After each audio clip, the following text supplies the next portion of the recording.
CFTC data is coming out later today.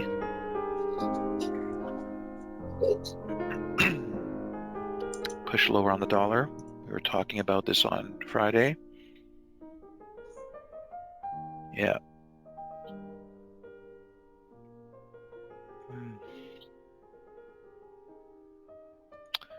Let's take a look at gold.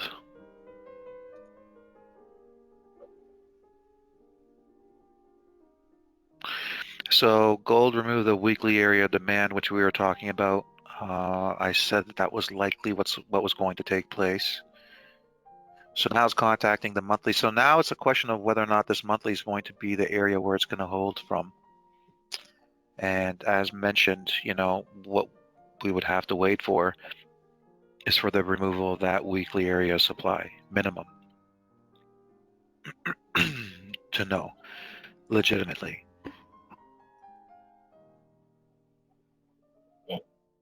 So oil has been moving up, holding the highs inside supply, looking good. Let me close that. There. Holding highs inside supply, looking good. Back to the dollar. What do we see? Some weakness, strong weakness. It's really holding the lows. So yeah, it looks like it's going to break through that demand zone down here and head lower. We have already supply here created. So yeah, the bottom line is with the dollar, we do have higher time frame areas of supply in play. So with higher time frame areas of supply in play, we expect lower time frame areas of demand to be removed. Would have been nice to get that push up here because as I was mentioning in the level 3 session that we had, when it hits this area down here, price can easily stay in a range up and down going into next year. This is not what we want. We want momentum to be with us, unless the only thing that would be good is if price came down in here and then broke through. Then we'd have supply here and then a potential for a rally. Because the idea is we know that from all the evidence, we expect the dollar to drop, okay? Overall, that's what we're expecting. Like if I had to open up a position and just hold this position, what would it be? It would be a short position. That's what it would be. I would not want to hold a long position on the dollar over a longer period of time. So somebody said open up a position now and then you come back to it a year from now, it would be a short position because the higher time frame area is supply and that's what's in play, right? Up here. So just imagine the chart looking like this, okay? And these are the forces by the institutions. So this is massive supply coming in from the banks and they're pushing price down. So there's no way I'd ever want to be long on this. So then the question is, okay, so if you want to get in short, where do you get in short, right? We need to base our positions off of, a certain amount of distance away where we place our stops. Now, if you got in short up here, you'd have to put your stop loss above the monthly supply because we know that if price was to rally, it would likely not go higher than that monthly supply and then turn around and head lower. That's what we would know. But the distance from where price was to having a stop loss up here is quite significant. So it wouldn't make much sense to place a stop loss that far away, okay? And then we had, on the weekly chart, we had this area of demand, which came forward, was lightly contacted, but this wasn't a very strong area for price to continue making a move down from here. In my observations over the years, this is not the type of area in this circumstance where I would consider that to be strong to hold price. Okay, if there was a downtrend here, and then it created a weekly area of demand or supply like that, a supply area like that, it would have been higher quality for sure. You know, we just had a momentum shift on the monthly. That's all that took place. No downtrend on the monthly. So these type of areas do not typically hold well in those circumstances. So to enter into short positions within this area with a stop loss above here is not something I would do. Okay? Could it end up working out? Sure it could. You know, anything could happen. But is it typical of what happens? From my views, from my perspective, from my knowledge base, from what I've seen, it's not.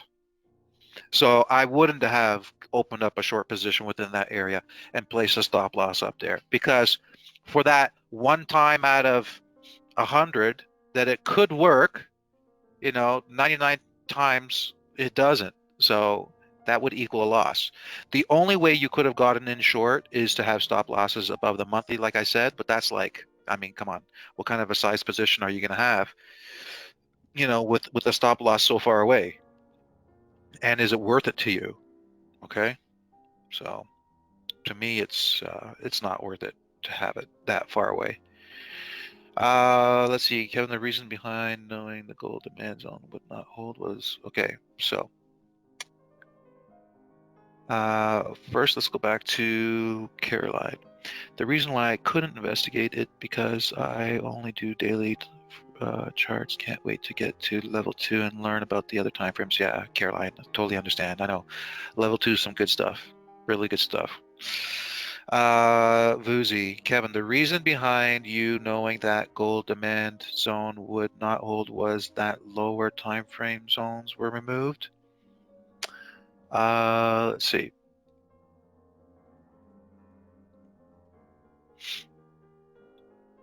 In terms of the weekly demand zone not holding, see here. No, the reason why I knew that weekly demand zone, well, there's a couple of reasons why. Just, oops, how did I do that? Remove. A couple of reasons why. Just experience when I look at the charts and I see what they look like. I just have an intuitive feeling about things because I've seen things happen so often that I could just look and say, yeah, I don't think so. But the main reason was that when you look at the other charts, they had monthly cycles in play. It's something that we don't really discuss in level 1, but you know, let's look at it this way. You know, everything is about looking at all the charts and seeing what's similar about it or what's different. That's what it all comes down to. When you're trying to determine what is happening with the markets overall together as a whole, that is what gives you great insight as to what is going to take place, because the markets are all pretty much correlated together. Okay, you might have some instances where one pair is moving and the other one doesn't. You know, like gold is moving down, the euro wasn't. You'll have instances like that. But overall, when you follow all the markets together, you'll notice that they all roughly move together. They're aligned. And so let's say you're watching a movie and you're looking at uh, 4 different households on a street. Okay, there's a neighborhood, a street, and there's 4 different households, and you're being told that they're all going on the same vacation except for one of those households. They're not going on the same vacation. All right, so you pierce into one of the households and you see they're packing their bags, and that household, each person has 2 luggage bags that they're filling with clothes. Okay, each person has 2 luggage bags. So you go to the next house and you look in, each person has 2 luggage bags. Then you go to the third house, each person is packing one small little suitcase. And then the fourth house, each person is packing 2 luggage bags. So what's the common denominator? There's 3 households packing 2 luggage bags, and there's one that's only packing a small one. So what does that make you believe? That those three packing the 2 suitcases are going on the same vacation, the other one is not. Okay, but if they're all aligned with each other, and you know that they're all supposed to be doing the same thing, then that would bring into question that household that you looked into, that you only saw them packing one small suitcase. Maybe there was something else that you weren't seeing there. Maybe there was another suitcase, you just didn't see it. Okay, so you may not be seeing it right. So in terms of gold, what I was seeing was important things were happening on what we call monthly cycles, okay? Which would mean that weekly zones would be removed and monthly areas would hold. That's what I saw. So when on all the charts I saw that what was in play were monthly cycles and not weekly, then I see price coming down towards this weekly area demand. You know, what that leads me to believe is that this weekly area demand is going to be removed, and what's going to come into play is this monthly area down here. So that's one of the other reasons that led me to believe that this weekly was going to be removed. And that's how it is. So it got taken out. Now monthly demand is in play. This is what we were expecting. Do you trade Bitcoin? I look at Bitcoin once in a while. I do look at it. I like to see what's going on. I have a friend who trades it, and he loves to ask me about Bitcoin. Loves, loves, loves. So what do we have here with Bitcoin?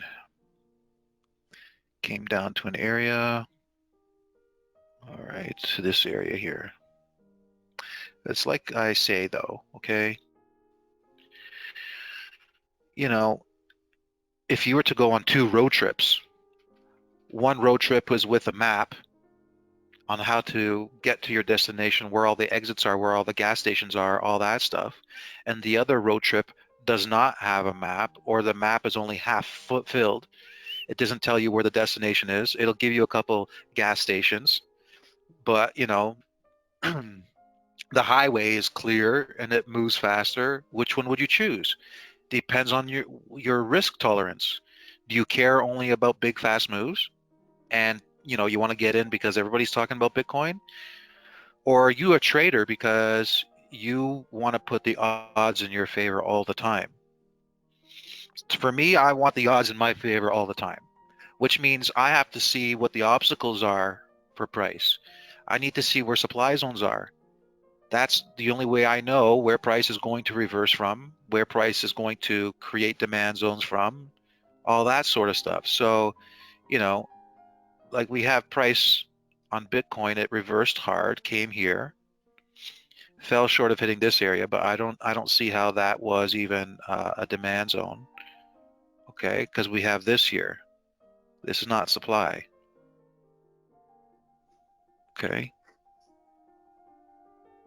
If you use Coinbase, the candles go back further. Coinbase. Yeah, as the broker, But as the I think you're on the Bitfinex. previous Yeah, these highs are the still there. previous highs are the same.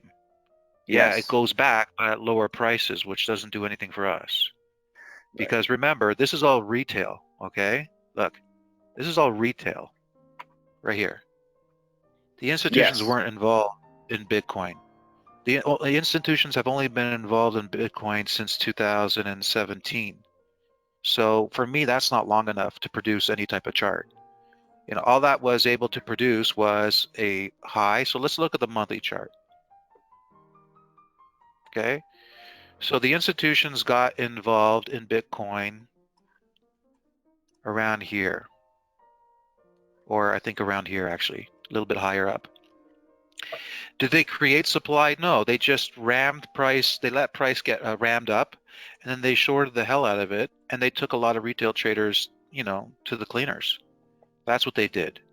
And then they let it ram up again, and then they shorted the shit out of it and took everybody to the cleaners. So I don't have no proper structured candles. I don't have no proper structured supply. I don't have any of that here. So, I have a demand drawn here.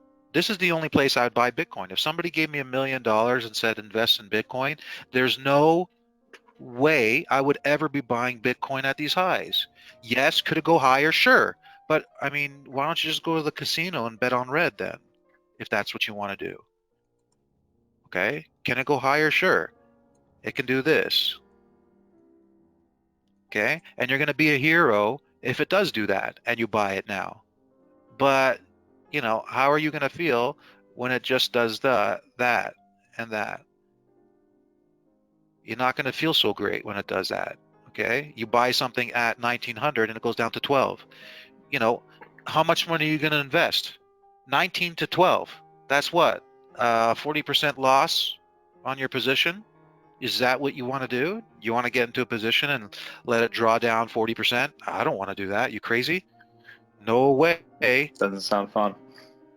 No, because let's say you base your risk off of that demand zone. When you carefully study the charts, would I put my money on that demand zone holding? Well, if I bought it at that demand zone, sure, I wouldn't mind risking 1%, basing the risk off of that one demand zone, but there's no way in hell I'd want to buy at these highs and then having the position draw down 40% and then basing my risk off of that demand zone. Because if that demand zone gets taken out, price will go lower. Where does it stop? So I don't have a properly structured chart to feel confident trading Bitcoin. It's heavily manipulated, heavily manipulated. They've done it twice and they're going to continue doing it. And remember, when something is massively advertised, I always look at it, and question its validity. And you search all over the place and everybody's talking about Bitcoin. You have some big celebrities who are backing up Bitcoin and all these other coins. So when I see that, I don't like that. That's just luring people in. So it's like, who is behind that? Why are they doing it? So I don't trade it. I don't want to touch it because I can't trust it. I can't trust it. In the future, we're in 2021. By 2030, maybe I'll feel differently about it. Because what I want is I want to see properly structured support, or not support, supply and demand zones formed.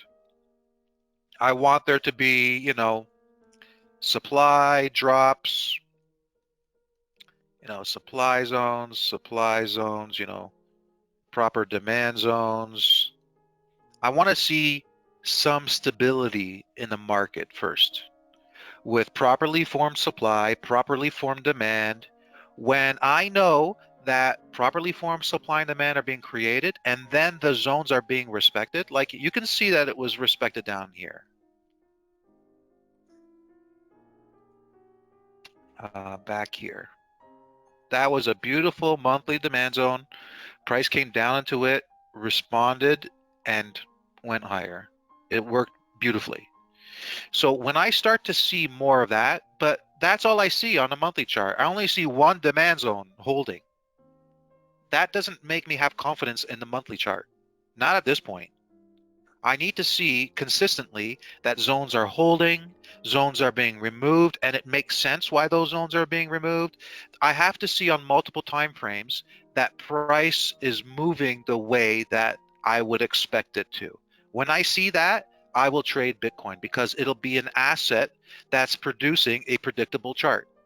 If that asset does not produce a predictable chart, I don't care about it. I don't want to look at it. I don't care if it goes to 50,000. I'm not going to think to myself, "Oh, I lost out." There's no, I don't think that way. I'm not in the casino. I'm not looking to invest $100,000 and turn it to $500,000 by luck.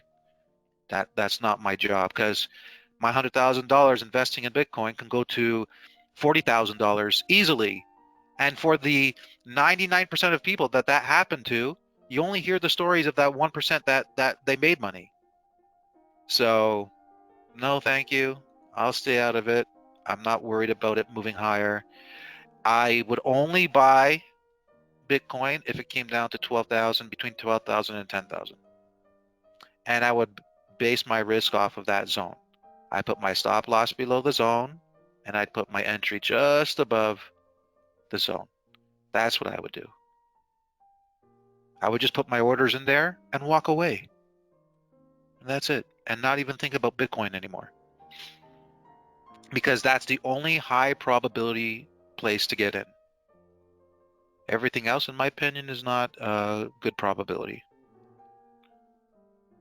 So, you know, it's just, you know, you look at the weekly chart and I try to make sense of what's taking place and why price is doing what it's doing. And it's very random. It's very random. It doesn't follow what I know to be true about the markets and how the institutions manipulate the markets. So I think it's a market that's got a lot of retail investors in, which makes it more susceptible to the emotions of retail traders. So it's not going to always conform to what I know to be true about institutional trading. And that worries me because the reason why I can forecast the moves of the markets with a high degree of certainty is because the currency markets are heavily controlled by the banks. They're not controlled by people. People can control price action for a very small, limited amount of time because everybody's making the same move at the same time. But overall, it's controlled by the banks, and their trading is predictable in most cases. So that's what I like. I like to stick to things that I know, things that are predictable. This is not, in my opinion, not predictable. Not yet. So I'll wait longer and see what happens. S&P. So, you know, S&P, it does respond to supply and demand. Here we had the previous highs, and it was supply, and it got taken out by this area of demand, gap up, came down, hit demand, and then it responds and moves up. But you see with the markets, you see how many gaps you have to deal with, okay? There's a lot of this ugly price action that makes it difficult to locate supply and demand and to draw trend lines. It's just a lot more difficult. Okay, so it's one of the reasons why I don't trade this chart.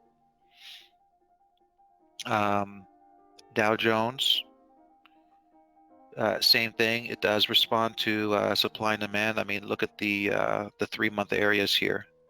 Okay, price came down to a 3-month area of demand.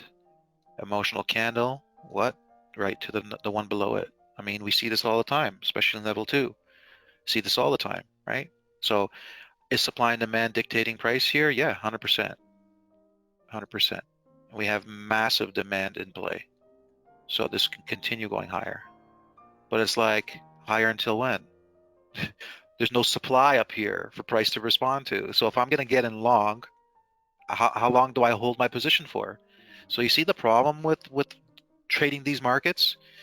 You know, these markets are good for people who invest on major pullbacks and they invest for the longer term. If you can do that, great. But the vast majority of traders cannot do that. When price is pulling back, they get scared and they sell what they have. And they're not sure that it's going to be, you know, moving higher until there's like, you know, significant uptrends. But then by that time, you know, you're already late to the game and then you're into no man's land again. And you don't know how high price is going to go. So to me, trading that way is very, it doesn't make sense for me. I think there's too much risk. You don't know where the upside is. You don't know where price is going to go. You don't know how long it's going to hold that momentum for. So why would you want to trade like that? To me, it doesn't make any sense. I don't understand why. For a lot of people, it does work. Again, but you have to have those strategies, right, that allow you to do things like that. Like there's a lot of talk about trend trading, you know, trend following. Okay, well, how do you know there's a trend? Because price is making new highs? Okay. But how do you know when the trend ends? Do you see supply here on this chart? No, there isn't. Okay. So then if you got, price came down here, right? It's obviously not uptrending. But then you assume because it takes out previous highs that it should probably be in an uptrend. All right. But knowing supply and demand, you're way ahead of everybody else. Why? Because you know that there's technically a demand zone being created right here. But you also are educated enough to understand that that has not been validated. Because for it to be validated, we would need for price to continue a little bit more, consolidate, and then drop. And then you can have your buy orders here, stop losses here, with the confidence of knowing that the institutions created a demand zone and validated it by moving price away from it and consolidating away from it. And then they're retracing back down to it. So you could buy price, you could buy the market at a decent price with a stop loss below it with the expectations of it moving up. But then you have to have methods to move your stop loss higher. And you can do that because we know that any consolidation that leads to new highs is demand. So you can move your stop losses above. And it doesn't have to necessarily be on the monthly chart. If you want to manage your stop losses, with a lot less risk, you could look for weekly demand zones that create new highs and move your stop loss that was below the monthly to below weeklies, right? There's different methods. You can have a momentum shift to the downside on the daily chart, and that could signal you getting out of the market. So there are different ways to use the methodologies that we teach, the principles and concepts, and apply it to these markets. But for me, it's just it's not higher odds for me. So that's why I don't trade it. Okay, but it works. It does work. Look at the very low of where price hit. Okay, was that not the start of a massive move? And look where it hit. Do you think that's coincidence that it hit there? I mean, look at that. Okay, and that's where our friend from Pershing Square, what's his name? Bill Ackman, where he started getting long in the market. And then you mean to tell me he doesn't have access to information? I'm sorry, but definitely does. Because that's where the buying was happening. He got in short. He got in short these highs as everything started to unfold about coronavirus. Why? Because, of course, you know, people are telling him this is what's about to happen in the United States, and the media is going to report it like this. I mean, he doesn't even have to be told all the details. He doesn't have to be told all the details. The guy is a professional. He's been in the business long enough to know what happens when something like this happens to the world, what the media is going to say, and he knows how people are going to react. So everybody got scared, big pandemic taking place across the world, and businesses are going to be affected majorly, except for those businesses that were going to be allowed to stay open, like Amazon and Walmart. And then you have all these big politicians, um, you know, corrupt politicians moving their holdings into Amazon and all these big companies and taking their money out of airlines. So do I want to get involved in a market that's heavily manipulated like this? Look, I'll tell you, did anybody see that drop coming? Okay. Did you know it was going to happen? Was there massive supply here that was going to tell you that it was going to happen? No. So then why would you ever want to trade a market where you don't see stuff like that coming? Not me. I'm sorry. I'm not doing that. That's way too risky. I've got, I've got my money, my personal money is involved in the markets.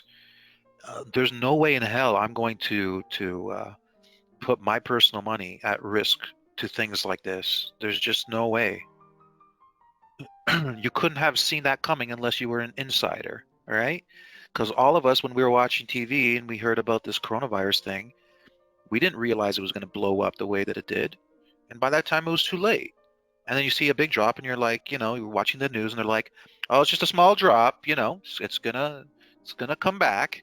And everybody's like, "Oh, okay, yeah, this was an extended drop. Yeah, it should come back up." And then it didn't, and then it did that, and you're like, "Okay, extended. Maybe I should get out now, or maybe I should hold." And then that. I mean, by that time, you can't take it anymore, and you think that it's going to continue lower and lower and lower, and you're going to wipe out your whole thing. We went from basically 30,000 to 18, right? That's crazy. How many funds out there lost a considerable amount of money?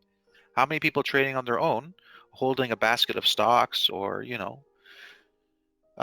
lost a major portion of their money? Who could hang on through all this? By the time you're down here, you're thinking the world's over. You're thinking the only way that the market made this type of drop is the world is over, and it's going to be a zombie apocalypse that's going to unfold. So, I mean, who has the nerve to hold, let alone who has the nerve to buy down here? I'm sorry, but you're not buying down there unless you know that you're good, because it's not just you, but all your buddies who support the market are going to be buying down there. It's just how it works. Do you think about it? Would you be a multi-billionaire and not have your ear to the ground of who's actually moving the market? Really? You wouldn't? Of course you would. These people don't have balls that just come out of nowhere. They have that because they know what's coming. So, do I want to trade a market that's heavily manipulated, that this type of stuff can happen? No, thank you very much. So I stay away. And Bitcoin's the same crap. Heavily manipulated, anything can happen. It can drop, man. It can drop. It can come down and come down to here, okay? And, you know, come down to this area here if it wants to, okay? And that's what, 6,900 if it wants to. So why would I want to trade a market that does that? It's too risky. Aussie, let's see what the Aussie is doing. We got currencies that the charts go back to the 80s, man. We got supply and demand, for all the time frames, tons of it. It's a map telling us what's going on. This is what I feel comfortable with, because I have expectations. I know if I get into a position, I know what the worst case scenario is. I know what's the worst place it could possibly go against me. I know it. And I know that nothing that's going to happen in the market's going to cause such a massive move that's going to take me out. Okay? I know that. How do I know that? Well, let's just look at the Aussie chart, for example. Okay? Because I had all this mapped out. And I knew that if this demand zone got taken out, it opened up the floodgates for a move lower. I know this for a fact. So it took it out, and price was here below it.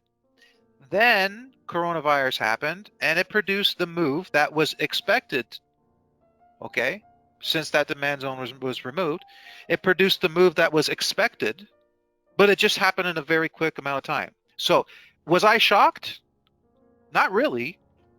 Those big moves happen. Every once in a blue moon, some event will happen, and those big moves will happen. But that was the expected move. So, like I always say, if you want to be safe trading the markets, you want to be in the direction of the higher time frame trends or the higher time frame forces that are in play.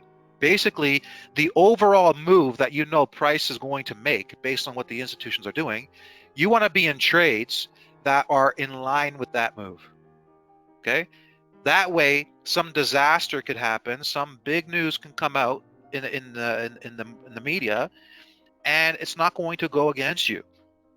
So that to me brings me comfort of knowing that I'm in control of what I'm doing, and that my account's not going to be wiped out, or a position's not going to go against me 40% down.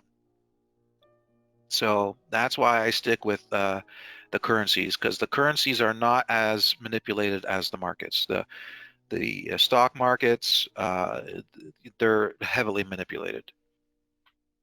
And they can be controlled in ways, where it's unexpected. Euro, what's going on with the euro? Really at the highs of that daily area of supply. It looks like it can continue higher. And then we got supply up there. And then it'll put things into a range for a bit, which sucks because it dropping down to demand would be a lot better, because it would be telling me that it would be ready to head higher. Kiwi was very strong last week, and for good reason. There wasn't any supply on the weekly, so it just continued higher. Now contacting the monthly supply deeper, almost on the brink of taking it out, but still holding. And US CAD, how's that US CAD? Dropped nicely. Yeah, that weekly area supply has been holding very, very well. Very well. And now it just removed the daily demand zone. See, what did I tell you, level 3? What did I tell you, level 3, about this dynamic here that was taking place on the daily chart? Up, and then and that was indicative of a move lower. See? Again, I can see the formations. It makes sense. I know these formations. I know how predictable they are. So based on when I see the institutions moving price the way that they are, I can forecast where price is going to go. And that is a massive advantage. Who can forecast what Bitcoin is going to do right now? The vast majority would say it's going to continue higher. Well, because it's going higher right now. That's the only reason. That's not a good enough reason to have any information.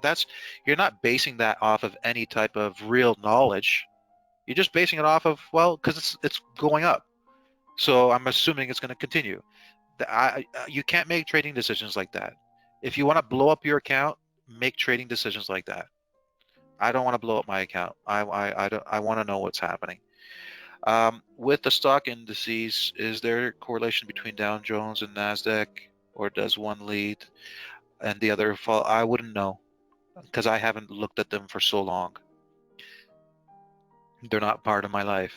I don't study those charts every day. So they all seem to go up together, right? Does one lead the other one? I wouldn't know. What about CFTC data increasing their longs from 9K and removing shorts? For what? For gold? What did they do? Oh, that was the previous data. What about CFTC data increasing their longs by 9K and removing shorts? Was that for non-commercial? Oh, the previous week. I don't know. If it was just for non-commercial, it could be a couple things. It could be the commercials that moved it, or it could be other institutions that were moving it at the time, but they're just not being recorded. So there's sometimes discrepancies like that with what we see on the chart and the data. It doesn't happen very often, which leads me to suspect that it's probably other institutions that are not being recorded in the data that were making those moves, but they're insignificant because 95% of the times what you see in the data, it's what the big institutions are doing, and you can see the correlation on the charts. 5% of the times, it's something else. Out of that 5%, it's like 3% of it is commercials are moving it, moving price because they've got a bigger move, like a bigger, they're making a bigger position shift. And like 2% is something that we just don't know, but it's like outside other traders. So what am I focused on? Momentum shift to the upside on gold. Would I like to get in gold long? Yes, I would. But I need to see the proof that price is going to start reacting from this monthly demand. How do I know that? Is if this weekly area supply gets taken out. Because if price was going to drop down to the 3-month area of demand, for instance, and that could happen, we have to have the options open for anything. Price would rally to the daily to the weekly area supply and use that supply to facilitate that move lower. So since I know that, it's best to wait for that weekly area to be taken out, because If you just wait for the daily area to get taken out, price could take out a daily supply to create a daily demand just to facilitate the move up to weekly supply, just to facilitate the move lower. So you see how that doesn't work for a long position? That's why you got to be careful about that. All right. Anyways, an hour and 45. We've been going on strong.